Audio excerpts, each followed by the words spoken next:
So I'm going for my one spin and my illusion, right? Tell me why the heel to my shoe breaks off during that. And I still caught that. Ah!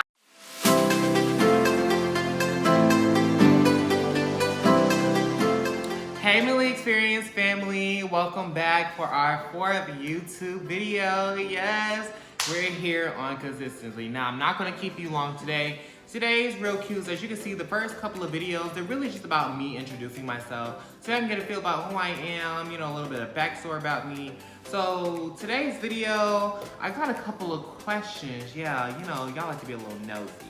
And I'm here to answer some questions for y'all. So I went and asked the media and my best friend some questions that I should ask.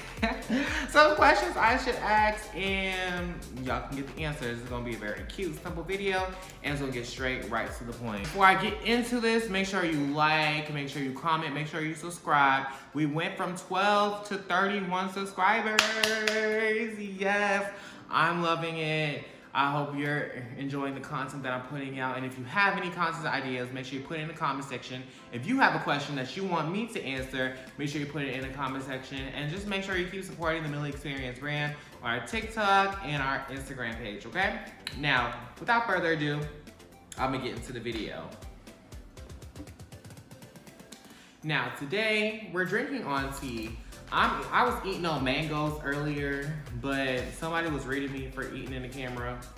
Like I said, if you're hungry, go get you a plate, because I'm not gonna starve for nobody. But today we're just stepping on to tea. I put a mango seed. I put a mango seed inside the tea, and it tastes really good with the lemon and everything. It tastes good. It tastes very good. But now let's get into the real. So, Q&A. Yes, I wrote the questions. I selected the questions that I want. So I saw everybody asking me questions, and third. I just chose ones that I really could speak on and I wanted to answer because I'm not here to be too messy. But you know, we can all get a kiki. So let's get into it. The question number one, what inspired you to get into media and entertainment? I would say I've always had a passion for it. Like when I was growing up and everything, I would put on performances. It would be my mom's birthday, or to be my sibling's birthday, or it'd be a holiday, Christmas, Thanksgiving. And I would force me and my siblings to put on a production on in the house. Now, if you don't know what a production is, Google University, ChatGPT University is your best friend. But I would, in a sense, I would sing, I would dance, I would act, and we just put on a whole little show. Like I probably cooked dinner earlier, or cooked or baked in the kitchen, and I put on a production. And for me, I love performance. I love to be in front of the camera. I was just destined for it. There's a video I'm hiding from y'all with me and my sister doing the little eye crazy. I'm gonna keep it in the archives, but I'm gonna show y'all maybe eventually down the line. But I've always just had a passion for being in front of the camera, and TV always excited me. And all in all, there's not a lot of Black and gay representation in the media that's not centered around being messy and stereotypic culture. And me, I'm here to break some of that. Now, as you can see, I might have a few characteristics of those stereotypes, but ultimately, they aren't stereotypes. Some of us, this is our actual lives, this is what we go through. And this is who we are. This is who we're making, being our authentic selves. But ultimately, there was not a lot of me. There's not a lot of Black, gay, successful, smart, intelligent people that can deliver stuff in front of a camera without the intent of being messy or causing drama. And I'm just here to break that narrative, okay? Okay. Number two, what is my biggest ick in a person? I just hate when, okay, I have a bunch of icks, okay? Like, I'm just a person that can get very ticked off very easily or just very turned off very easily. But I just feel like one of my biggest icks is chewing gum. Like, don't judge me. I do not chew gum. Chewing gum is disgusting. If you chew gum around me, I'm probably judging you in my head or saying something like, why are you chewing gum? Like, ugh, it just disgusts me, the sound of gum and all of it. It's just nasty to me. It's always been an ick. Like, it's just, ugh. So chewing gum is probably my biggest ick. But just to give you like a couple more outside of like actions, I would say I hate when you can't be honest. If you can't give me honesty and just be honest about your situation, because ultimately that's what's going to get us to the result. We just can't, yeah. And I would say another one of my biggest icks. I'm gonna have to think long and hard, because I don't know. I just don't like easily tell things that just draw me off or just icky to me. I just know when I spot them out, and I know what I like and I know what I don't like. Okay? Boom, bam. Next, what is something you feel people misunderstand about you? My silence.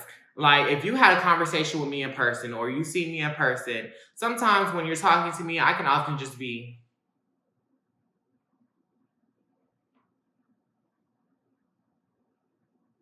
And some people take that like they'll cut off what they're saying first, or they'll get really upset that I'm not being what they call actively engaged. But I'm actively listening, I'm processing, I'm taking it in. Just because, don't expect an immediate reaction out of me. That's never been me, because I need a chance to process that. And that's where a lot of people go wrong in society. They just react. And versus me, I just take my time. A delayed response is better than an immediate reaction, okay? So, like, if I'm just...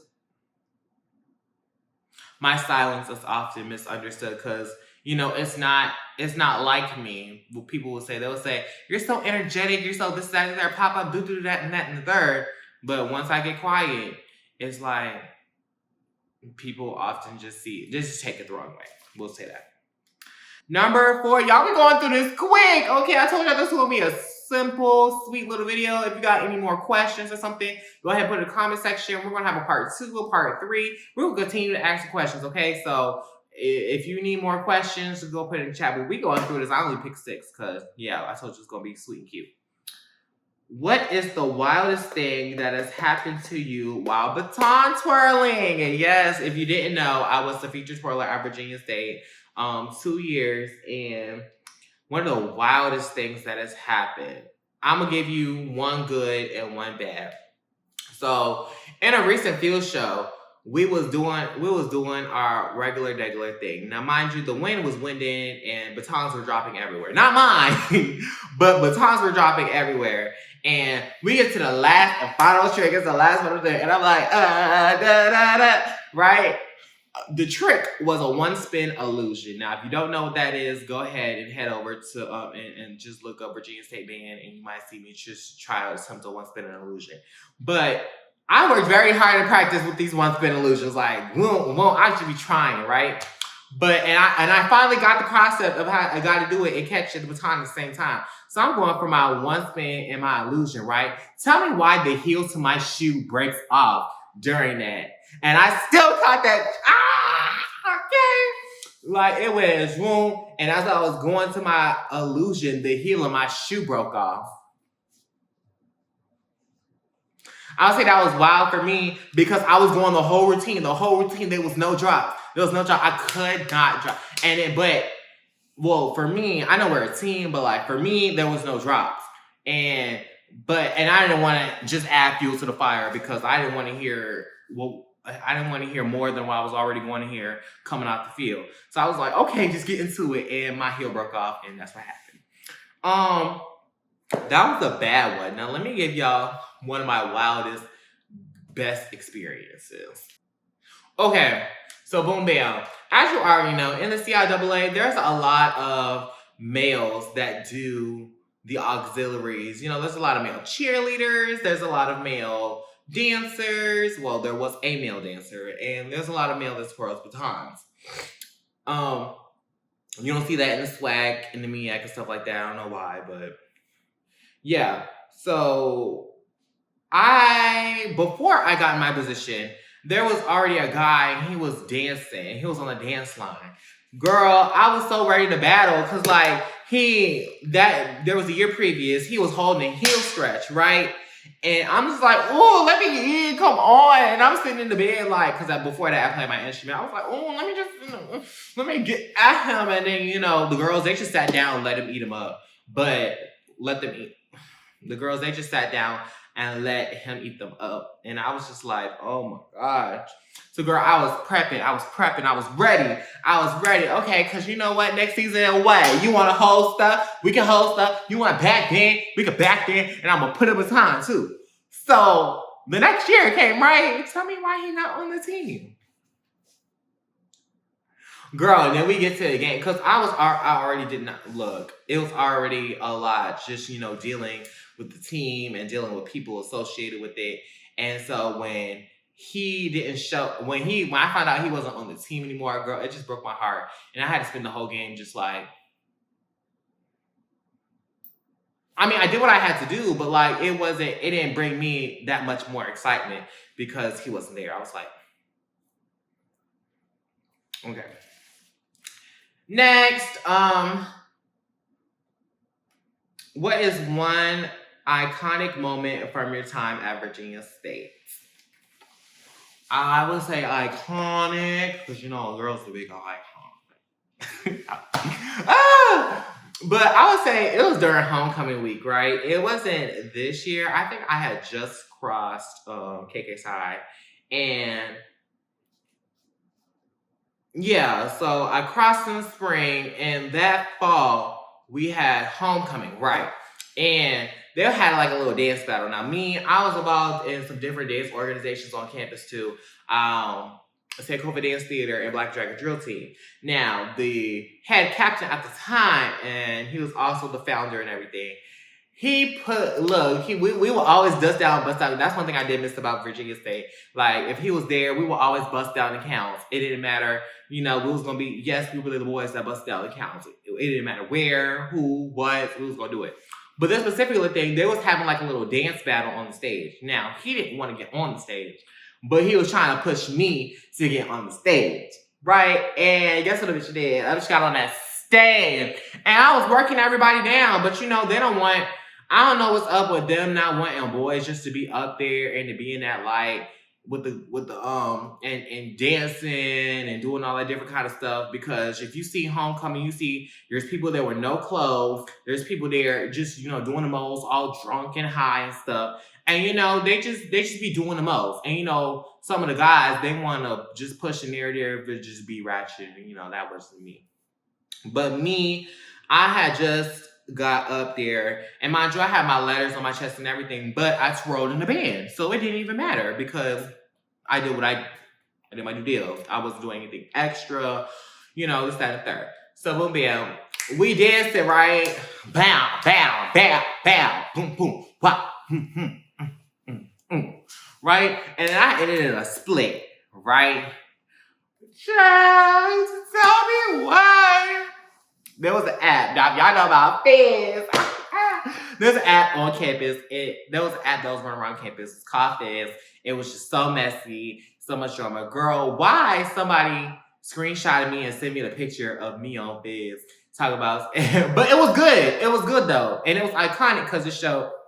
I'm gonna tell you why it's iconic later. But somebody sent it to me and was like, no shade, I ate everybody up that was on the stage, who was dancing, and it had a picture of me. And I was in a full split on the stage, like, and split realness. Y'all know I'm a boy, but it looked like it went down there. Just full split realness, like, see. But it was iconic for me because it showed like. And mind you, like, everybody be on this app or whatever, but like for them to say that, it was just like, at least my art was appreciated. And it was iconic to me because, it takes a lot to build up a reputation and that and third. And, being on that app, people put up people on that app just to be shady, just to be nasty, to be ugly. And the fact that I was on the app in a more positive light, more good light, it just made me feel good because it feels like I ate that up. Because I really did. Next, what is your biggest red flag in people, relationships, etc.?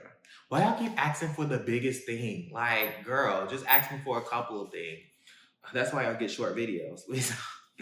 But I would say one of my biggest red flags If you can't look me in the eye, because me, I make eye contact. It might be intimidating, but if you can't look me in the eye and say what you're saying, number one, I'm gonna think you're not being truthful. And number two, like, it's just, no, have respect. I'm looking at you, you look at me. If you can't look me in the eye, then we just, hey, it's a red flag.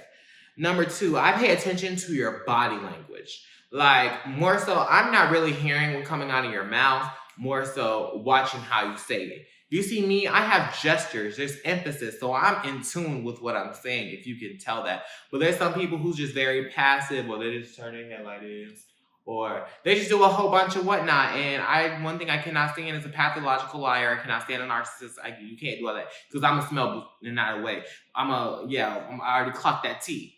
I'm a Sagittarius. You can't just let too many things fly with us. And me, I just pay attention to stuff like that. So if your body language is a little off and you can't make eye contact, those are two biggest things. Yeah. This was a really cute video. Okay. Not too much, very cutesy. If you want a part 2 Q&A, put your look, I cannot stress this enough, because I can't be answering nothing and you don't be having nothing, you don't ask some questions. So if you got something that you want me to answer, put it in the comment section, okay? DM me. My DMs are not open for all, but they're open for questions, okay? Make sure you like the video. I hope you enjoyed it. This was a little cute. This was a little something. As you can see, we're getting a little bit more consistent. We're at video 4. I'm going to give you video 5 later this week, and it's just gonna be cute, okay? So I thank you for watching. I hope you're having a great, blessed day. Hold on, let me get the tea. What she say? Live in the moment. And in this moment, you should be liking, you should be commenting, you should be subscribing, and just doing a whole nother, okay? Again, thank you. And it's Millie Miles, and I love your timeline. Bye.